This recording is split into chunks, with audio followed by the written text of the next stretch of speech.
राम राम जी। आजकल आप मीडिया में देख रहे हैं, एक बाबा हैं, मध्य प्रदेश के छतरपुर जिले के गांव से आते हैं। आजकल चर्चा में है, सामने वाले व्यक्ति की बात जो हम मन की बात जानकर के एक पर्चे के ऊपर लिखने का काम करते हैं। अब आपके मन में सवाल होगा कि बाबा को कैसे पता चल जाता आज के साइंस के युग में कि कोई बंदा सामने है, वो कहां से आया है, क्या काम करता है, क्या तकलीफ है, बाबा वो मन की बात कैसे जान सकते हैं। दरअसल ये सिद्धियां होती हैं, वो शक्तियां होती है जिनके कारण बाबा वो मन की बात जानते हैं। उन्हीं शक्तियों के बारे में, उन्हीं सिद्धियों के बारे में बात करूंगा। अब ये बाबा जो है चर्चा में क्यों आया, दरअसल महाराष्ट्र का एक नागपुर पड़ता है, आपको पता है, जहां पर राष्ट्रीय स्वयंसेवक संघ का मुख्यालय, वहां पर वो कथा वाचन के लिए गए थे। कथा भी करने का काम करते हैं। वहां पर एक संस्था है जिसका नाम है अंधश्रद्धा निर्मूलन समिति। उसके एक नेता है या फिर उसके कोई संरक्षक है जिनका नाम है श्याम मानव। उन्होंने बाबा को एक चमत्कार जो दिखा रहे हैं, बाबा कहा कि आप अगर चमत्कार दिखा रहे हैं तो आप मेरा चैलेंज स्वीकार करिएगा।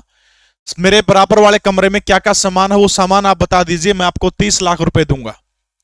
अब कहते हैं कि ये चैलेंज सुन के बाबा कथा छोड़ करके भाग गए और रायपुर चले गए। खैर इसके पीछे सच क्या है, इसके बारे में तो बाबा बहुत बार बयान दे चुके हैं। लेकिन रायपुर के अंदर जो कथा हो रही है उसके अंदर जो धीरेन्द्र शास्त्री जो है, बाबा जो है जिनका नाम है पंडित धीरेन्द्र कृष्ण शास्त्री, इन्होंने चैलेंज को स्वीकार कर लिया और स्वीकार करके कहा कि आप आइए मेरे पास और मैं आपके कमरे में क्या क्या रखा है मैं आपको बताऊंगा। अगर मैंने बता दिया तो जिंदगी भर गुलाम रहना पड़ेगा। अब श्याम मानव वहां पर नहीं आए। अब आपके मन में सवाल होगा कि क्या बाबा ये बता देते कि साइड वाले कमरे में क्या रखा है। अगर आप मुझसे पूछें तो बिल्कुल आसान सी भाषा में कहूंगा, हाँ वो बता सकते थे। और ये बेहद आसान काम था उनके लिए, बेहद आसान काम है, चुटकियों में बता देते वो। कौन है बाबा? मध्य प्रदेश के छतरपुर जिले के गढ़ा एक गांव पड़ता है। 5 साल पहले इस गांव को कोई नहीं जानता था। इस 27 साल के नौजवान पंडित धीरेन्द्र कृष्ण शास्त्री ने पूरे विश्व के अंदर इस गढ़ा गांव को जनाने का काम किया है। 1996 के अंदर इसी गढ़ा गांव के अंदर जन्म हुआ था। खाने के एक वक्त की रोटी के लाले पड़ जाते थे।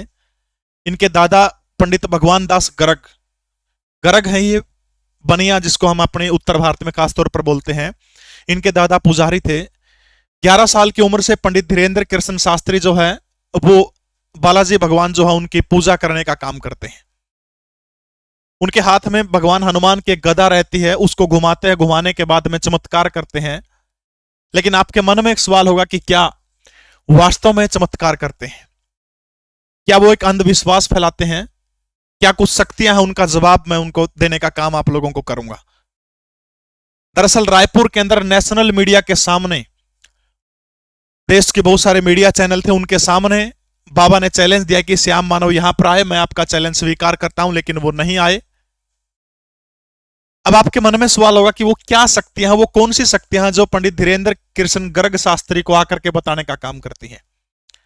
उससे पहले धीरेन्द्र शास्त्री, क्योंकि वो खासतौर पर धर्म, जो हिंदू धर्म से जो लोग बिछुड़ के वापसी चले गए उनकी घर वापसी करवाने का काम करते हैं बड़े लेवल के ऊपर, इसलिए भी वो निशाने के ऊपर रहते हैं। कुछ फोटो है मैं आपको दिखाना चाहता हूं, ये उन्हीं की फोटो है। अब उन शक्तियों का जिक्र भी करूंगा।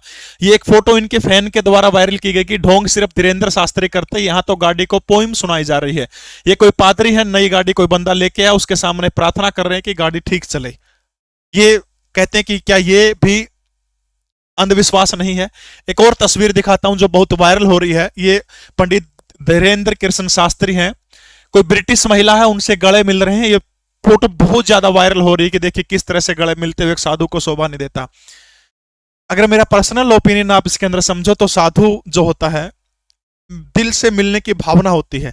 हम माँ से भी गले मिलते हैं, हम बहन से भी गले मिलते हैं, क्या वहां पर हम गलत हो जाते हैं? अब इसके मन की भावना, इनके मन की भावना क्या है उसको कौन समझ सकता है? इस तरह के फोटो लगा के वायरल करना क्या उचित नहीं है। अब आपके मन में सवाल होगा कि वो शक्तियां, वो ताकतें कौन सी हैं?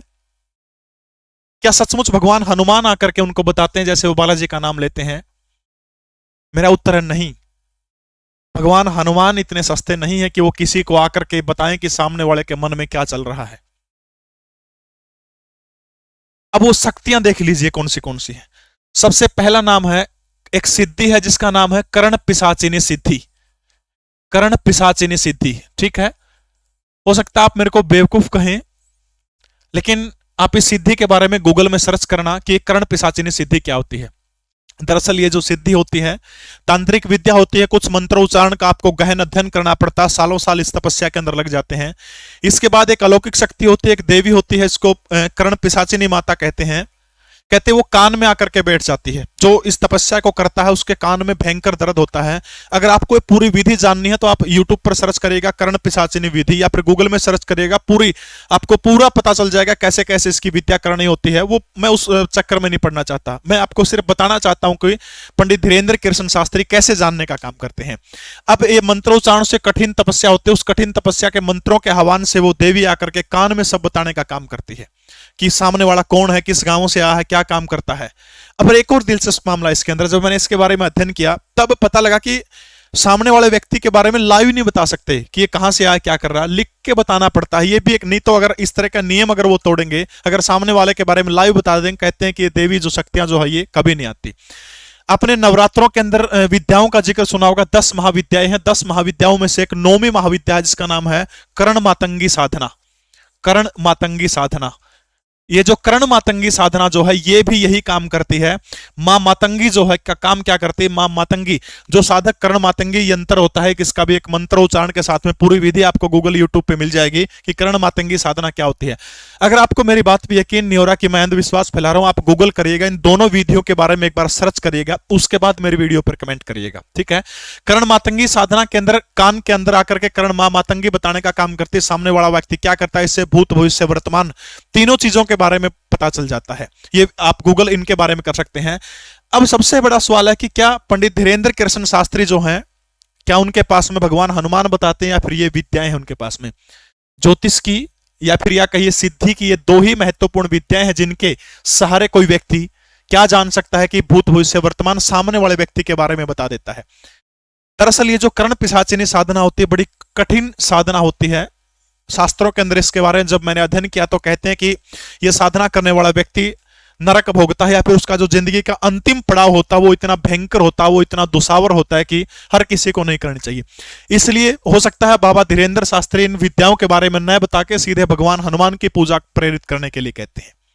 सिर्फ साधक को वो आवाज सुनाई देती है, सिर्फ साधक को। अब आपके मन में एक प्रश्न होगा कि धीरेन्द्र शास्त्री आतंकवादी घटनाओं के बारे में क्यों नहीं बताते, कोरोना जैसी विश्वव्यापी महामारी आई उसके बारे में धीरेन्द्र शास्त्री ने क्यों नहीं बताया। दरअसल ये जो विद्याएं होती है, चाहे मैं कर्ण पिशाचिनी की बात करूं, मां मातंगी साधना की बात करूं, ये कान में आकर के जो व्यक्ति सामने आता है, जो व्यक्ति का जिस व्यक्ति का चेहरा सामने होता है, आपने कई बार इनकी वीडियो आपने देखी होगी तो कई बार कहते हैं जरा जोर से ऊंचा बोलो। एक पंडोकर सरकार के बाबा हैं, मां तारा देवी दिव्य दरबार है, उड़ीसा में एक दिव्य दरबार, बहुत सारे दरबार आपको मिल जाएंगे, ठीक है।